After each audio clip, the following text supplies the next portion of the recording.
नमस्कार दोस्तों, इस कहानी में आपको बहुत मज़ा आने वाला है, इसलिए कहानी में अंत तक बने रहिएगा। दोस्तों, आप मेरे चैनल पर नए दोस्त बनकर आए हो तो चैनल को सब्सक्राइब कर दीजिए। चलिए कहानी शुरू करते हैं। उत्तराखंड के शांत और खूबसूरत पहाड़ी गांव धारचूला में रहने वाली नंदिनी अपने छोटे से घर की बालकनी में बैठकर हर शाम दूर बर्फ से ढके पहाड़ों को निहारा करती थी।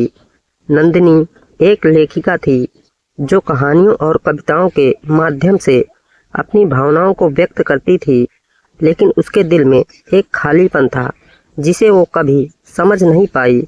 वहीं दूसरी तरफ आरव एक फोटोग्राफर था जो अपने काम के लिए दुनिया भर में घूमता था। वो प्राकृतिक दृश्यों को अपने कैमरे में कैद करता और अपने अनुभव को ब्लॉग्स के माध्यम से साझा करता था। एक दिन आरव अपनी नई डॉक्यूमेंट्री के लिए धारचूला पहुंचा। वो उस गांव की खूबसूरती को कैमरे में कैद करना चाहता था। उसी शाम गांव में अचानक तेज बारिश शुरू हो गई। आरव बारिश से बचने के लिए एक चाय के छोटे से स्टॉल पर रुक गया। वहीं नंदिनी भी बारिश का आनंद लेने के लिए चाय पीने आई थी। आरव ने नंदिनी को देखा जो बारिश की बूंदों को देखकर मुस्कुरा रही थी। उसकी मुस्कान इतनी सच्ची थी कि आरव का दिल उसे देखने में खो गया। जब नंदिनी ने उसकी ओर देखा तो वो झिझकते हुए बोला, आपको बारिश बहुत पसंद है। नंदिनी ने मुस्कुराकर जवाब दिया, बारिश मुझे सुकून देती है और आपको? आरव ने कहा, मुझे बारिश के साथ पहाड़ों की खूबसूरती को कैमरे में कैद करना पसंद है। वैसे मैं आरव हूँ। नंदिनी ने अपना परिचय दिया और दोनों के बीच बातचीत शुरू हो गई। अगले कुछ दिनों में आरव और नंदिनी की मुलाकातें बढ़ने लगी। आरव ने नंदिनी को फोटोग्राफी के बारे में सिखाया और नंदिनी ने आरव को अपने लेखन की झलक दिखाई। दोनों को एहसास हुआ कि उनके शौक अलग होने के बावजूद उनके दिलों में एक गहरी समझ और अपनापन है। आरव ने नंदिनी को अपने कैमरे के जरिए दुनिया को देखने का नज़रिया दिया और नंदिनी ने आरव को सिखाया कि कैसे शब्दों के जरिए भावनाओं को व्यक्त किया जा सकता है। एक दिन आरव और नंदिनी गांव के पास एक झरने के किनारे बैठे थे। चारों तरफ हरियाली और पानी की आवाज़ ने माहौल को जादुई बना दिया था।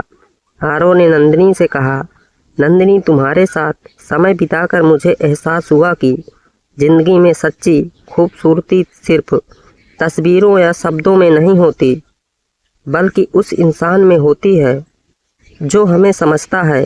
क्या तुम मेरी ज़िंदगी का हिस्सा बनोगी? नंदिनी थोड़ी देर चुप रही, लेकिन उसकी आंखों में खुशी झलक रही थी। उसने धीरे से कहा, आरव, तुमने मुझे सिखाया कि कैसे सपनों को जिया जाता है। हाँ, मैं तुम्हारे साथ अपनी ज़िंदगी बिताना चाहती हूँ। आरव और नंदिनी ने अपने प्यार को एक नई दिशा दी। दोनों ने मिलकर एक ब्लॉग शुरू किया जिसमें आरव की तस्वीरें और नंदिनी की कविताएं शामिल थी। उनका ब्लॉग पहाड़ों की बारिश बहुत जल्द लोकप्रिय हो गया। आरव ने नंदिनी से शादी का प्रस्ताव रखा और दोनों ने धारचूला के उसी झरने के पास शादी की जहां उन्होंने अपने प्यार का इजहार किया था। आज आरव और नंदिनी एक साथ दुनिया घूमते हैं। वे हर जगह की खूबसूरती को अपने ब्लॉग के माध्यम से साझा करते हैं। उनकी कहानी ये सिखाती है कि जब दो लोग एक दूसरे के सपनों को समझते और उनका सम्मान करते हैं तो ज़िंदगी एक खूबसूरत यात्रा बन जाती है। प्यार और सपनों का संगम हमेशा एक नई कहानी लिखता है। दोस्तों, कैसी लगी यह कहानी? अगर कहानी अच्छी लगी हो तो हमारे चैनल का सब्सक्राइब ज़रूर कर दें और वीडियो को लाइक कर दीजिए।